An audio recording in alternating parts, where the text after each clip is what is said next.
thank you for clicking on this video. If you're here because you want to go to Japan, then please watch this video all the way through. I give some good advice and I tell you what to expect before you actually go. Please keep in mind that this is from an American standpoint, so if you're from somewhere else, then you may not understand where I'm coming from, but I'm mostly making this video for my friends that want to go, so I'm trying to get you guys ready for that trip and just share my experiences from being there. I just got back a few days ago. My sleep schedule is so fucked still. Besides the point, I never thought I'd be making a video like this because I've always been the one wanting to travel and I'm normally the one watching these videos, but now I finally have a trip that I can share, and I have a lot more trips planned this year and next year. I'm gonna go to Canada, which I know is really close to America, same with Mexico, and then I'm also gonna go to Germany. So that's really fun. Let's just get straight into this video, no stalling. Okay, number one, and I don't really have much room to speak on this, but at least know a little bit of Japanese when you go. One of the main questions my friends would ask me is if I did speak Japanese while I was there. Yes, of course I did. Although people like to assume that because a lot of Japanese people learned English in school that they know it, and that's not the case because they don't use it every single day.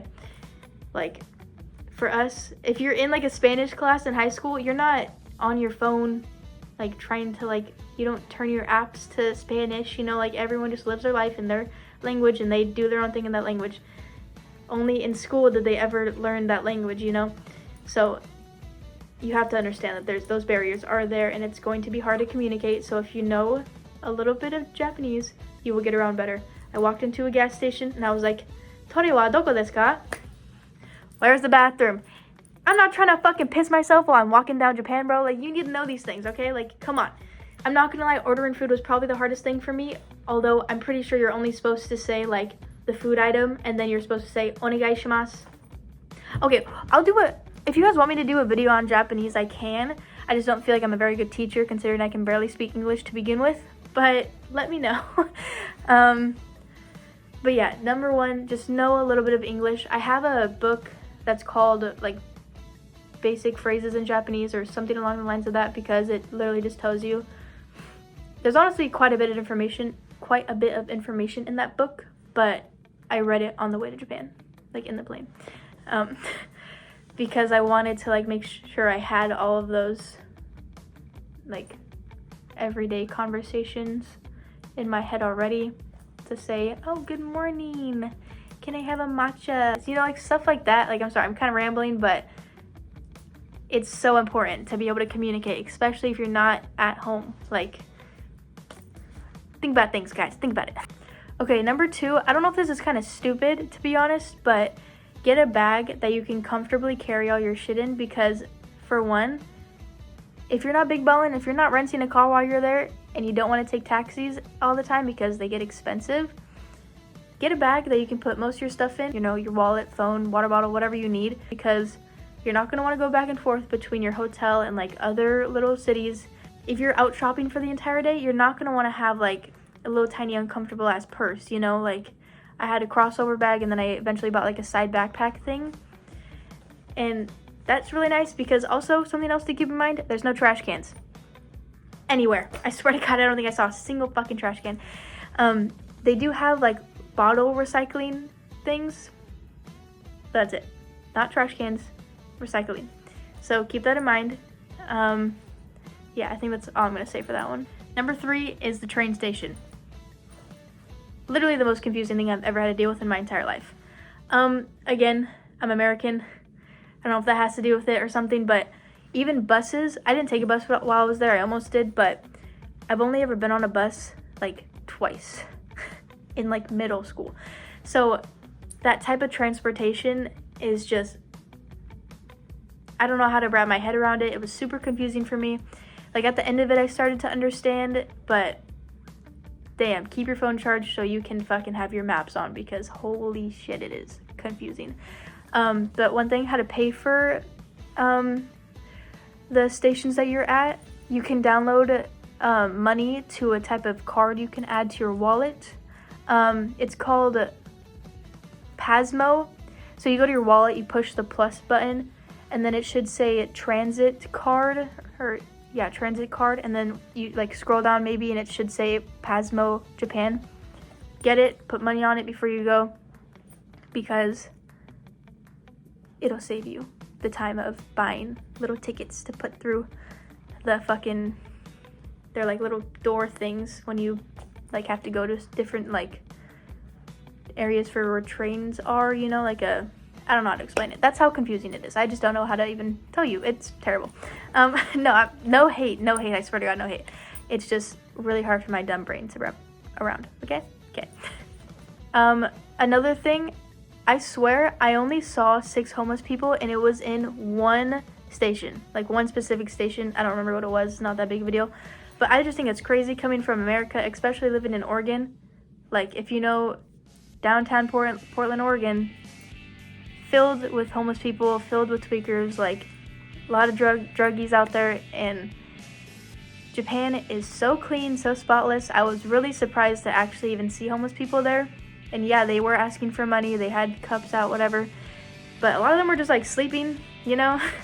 I was like thinking to myself, man, if I ever like became homeless here or like had to like sleep outside, I would go to a train station, you know. Although that never happened because they have day pods there and they're really easy to like rent for a night or whatever. But yeah, I just thought I'd say that. I don't know why. Change of scenery. I'm really sorry. My phone died when I was recording in my dorm, and I don't technically live there, so I have no chargers there. So the best next option was my car. I'm not homeless. I'm going to the gym in a little bit, so I'm not trying to leave town just to come back. Anyway, back to the topic of transportations or any public sort of transportation. Don't eat and walk. Don't be on the phone and walk. Don't be disrespectful. You don't live there. Don't draw attention to yourself.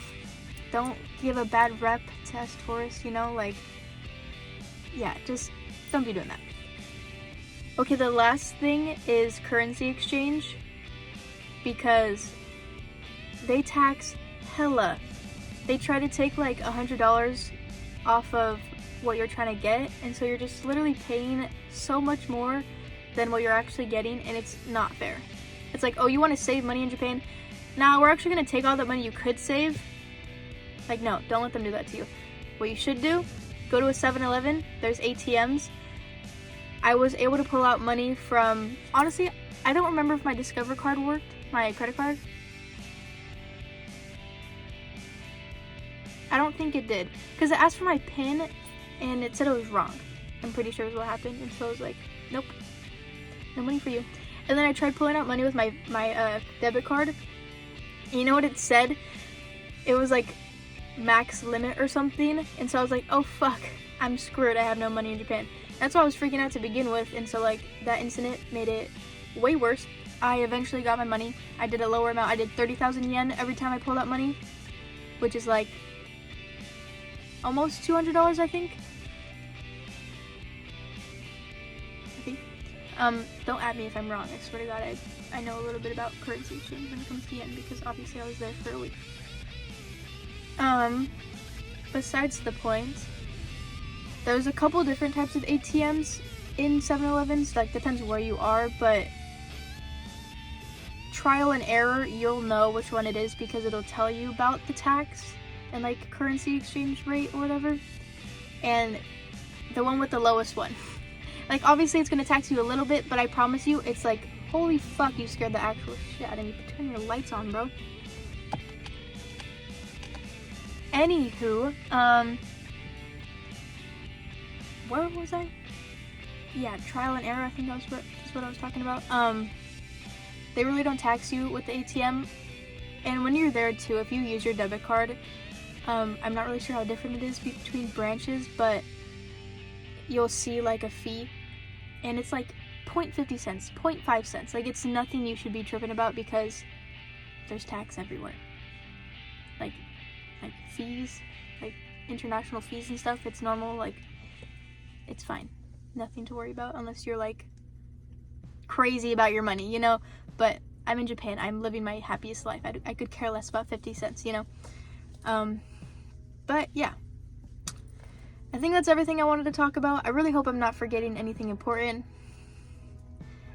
Yeah.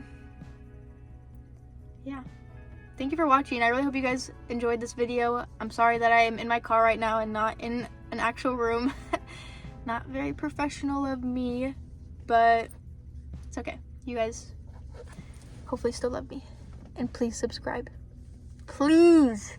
My birthday was yesterday. Please subscribe as a birthday present. Please. Sorry, I'm like really trying to cover up this light. But yeah, I hope you guys actually did enjoy this and got some useful tips. I hope you guys are having a good day or night, wherever you are, whoever you are. Yeah. Love you guys. See you in the next one.